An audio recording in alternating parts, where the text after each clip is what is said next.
8. श्रेया का थप्पड़ इतना जोरदार था कि बड़ी देर तक मोंटी के कान में सींटी बज रही थी।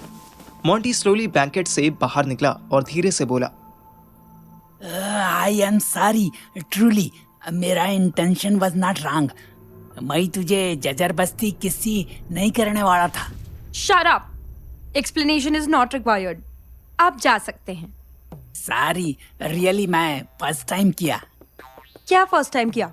जबरदस्ती? किसका अटेम्प्ट फर्स्ट टाइम किया? मुझे बोड़ा हो गया। भोला नहीं, भूल डफा। जाओ अब। मैं जाता है, प्रॉमिस करो मेरा कंप्लेंट नहीं करेगा।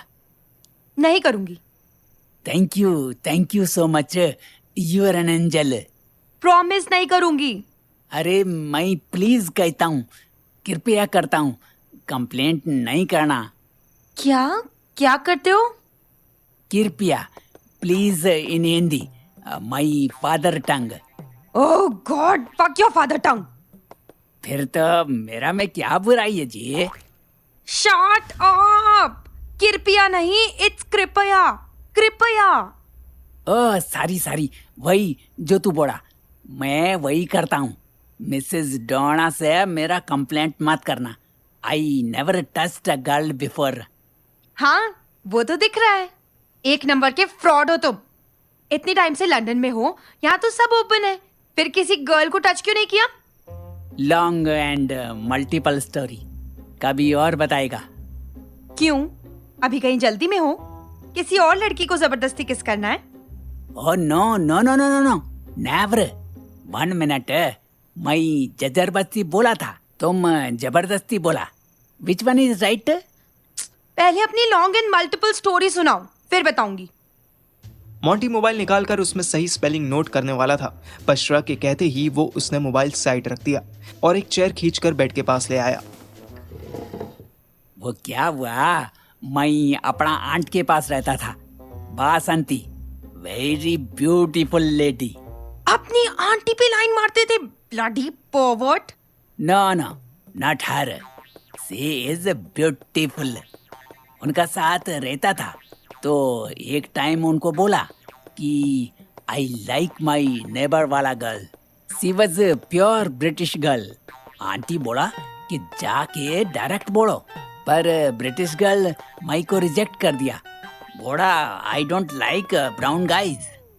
ओहो, सैड। पर तुम कॉलेज की कोई लड़की पसंद कर लेते। यहाँ तो बहुत एशियन लड़कियां पढ़ने आती हैं। यस, आता है, बट माई को लाइक नहीं करता। बोलता है इधर आया इसलिए कि ब्राउन मैन को बॉयफ्रेंड बनाए। ब्राउन मैन तो होम टाउन में भी था।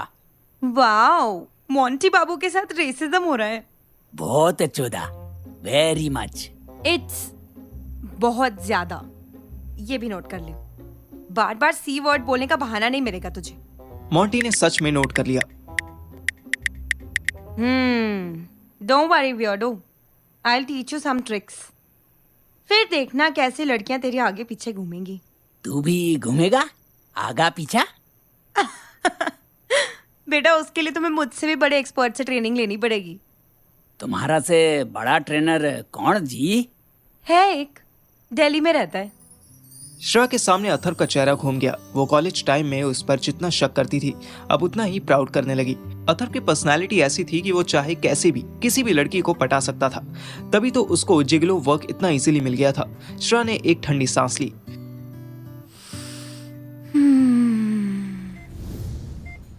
हॉस्पिटल में बेड पर पड़े पड़े अथर्व की आंखें बंद थी, पर सांसें चल रही थी। उसको इनहेलर लगा था। डॉक्टर श्रुति उसके पास बैठी थी। श्रुति की आंखें देखकर लगता था जैसे वो रो रो के सूख चुकी थी। तभी मॉनिटर की बीपिंग बढ़ने लगी। सबसे पहले अथर्व का हाथ हिला, फिर उसकी आंखें खुली। अथर्व ने जोर से गहरी सांस ली और उठने की कोशिश करने लगा। अरे नहीं, होल्ड ऑन, उठो मत, तुम अभी उठ नहीं सकते। अथर्व ने सबसे पहले इनहेलर निकाला। ओह गॉड, क्या हो गया है तुम्हें? मैं कह रही हूँ ना कि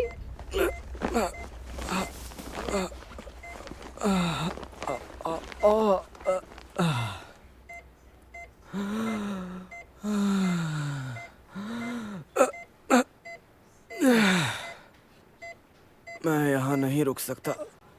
समझो मेरी बात को। My life is in danger. ठीक उसी टाइम पर एक नर्स आई।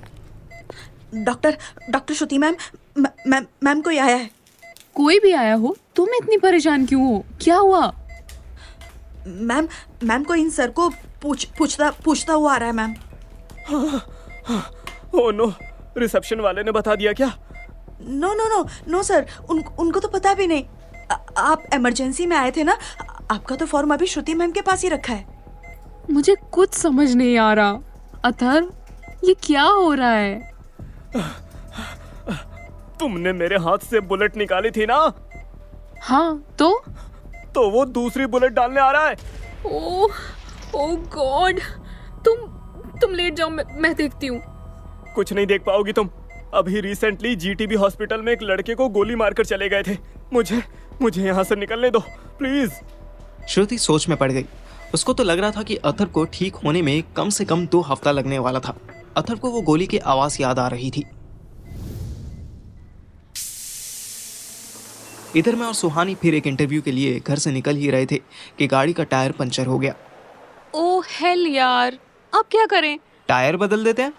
मुझे नहीं आता, तुझे आता है? यार तुझे गाड़ी चलाने आती है पर टायर बदलना नहीं आता। चलानी पापा ने सिखाई थी ना, टायर बदलना नहीं सिखाया। चल कोई नहीं, आज ट्राई करते हैं, क्या पता चेंज हो जाए। गूगल करके देखती हूँ। यूट्यूब पर डेफिनेटली कोई ट्यूटोरियल वीडियो होगी। मैं टायर के पास बैठ गया। ऐसा फिल्मों में देखा था कि हीरो की गाड़ी का टायर बैठ जाए तो वो भी टायर के पास बैठ जाता है। सुहानी भी बाहर निकल आई। तू तो यहीं बैठ गया, मुझे लगा फिल्मों की तरह टायर पर लात मारेगा। ना, लात हमेशा विलन मारते हैं या फ्रस्ट्रेटेड हीरोइन। हीरो लात नहीं मारते, वैसे ही अपने पंचर टायर को प्यार से देखते रहते हैं। वैसे भी यार, एक तो वो बेचारा पंचर हो गया, मतलब घायल हो गया, ऊपर से तुम लात भी मार दो, ये क्या बात हुई? सुहानी ने कोई जवाब नहीं दिया क्योंकि उसकी नज़र रोड पर थी और रोड पर मटकती हुई स्वीटी आ रही थी। हाय गाइस, तू तो बिन बताए ही फुर्र हो गया। ओ, पंचर हो गया। और जब मुझे बिन बताए। सीरियसली गलती हो गई। अब से बाथरूम भी जाऊंगा तो तुझे बता के जाऊंगा। फिर तो इकट्ठे ही चलेंगे यार। शट अप, ये मजाक करने का टाइम है। कोई सॉल्यूशन हो तो बताओ। ओए होए, क्या बोलती है तू? तेरे बुल तो एकदम गुलाब वर्गे लगते हैं। बुल? यू मीन सांड?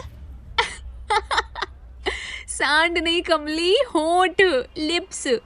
Anyways, you guys are so talkative. Problem side हो जाती है तुम्हारी बातों में।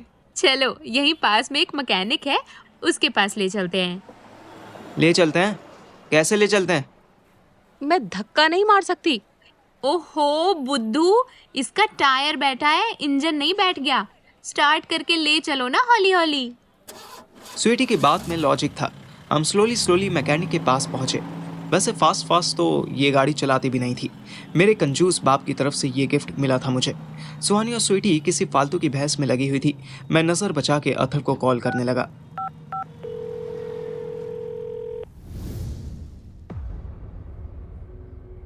इधर हॉस्पिटल में रिसेप्शन पर ब्लैक जैकेट और गोल्फ कैप पहने क्लीन शेव आदमी हाथ में छोटा सा गुलदस्ता लेकर आ रहा था। सोशल मीडिया ना होता तो उसे कभी पता नहीं चलता कि अथर्व किसी हॉस्पिटल में एडमिट हुआ था।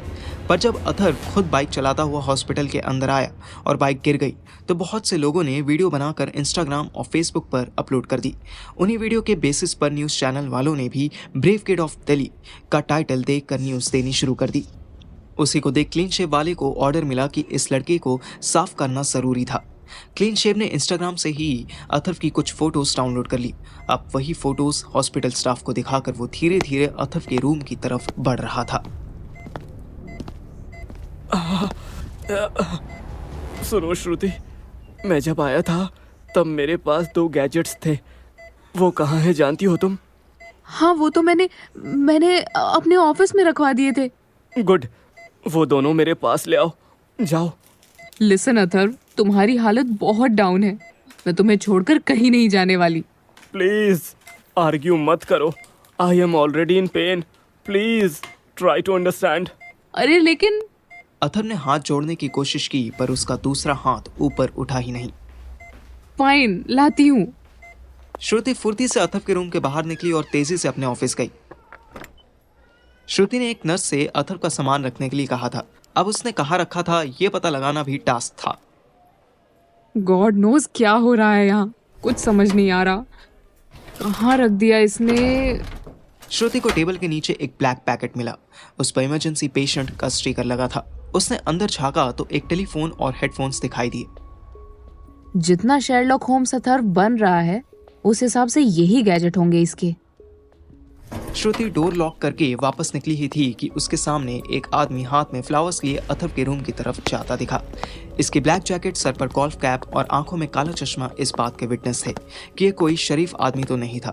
श्रुति उसके पीछे पीछे चलने लगी। वो अथर्व के रूम में घुसने ही वाला था कि डॉक्टर श्रुति चिल्लाई, hello, wait, where are you going?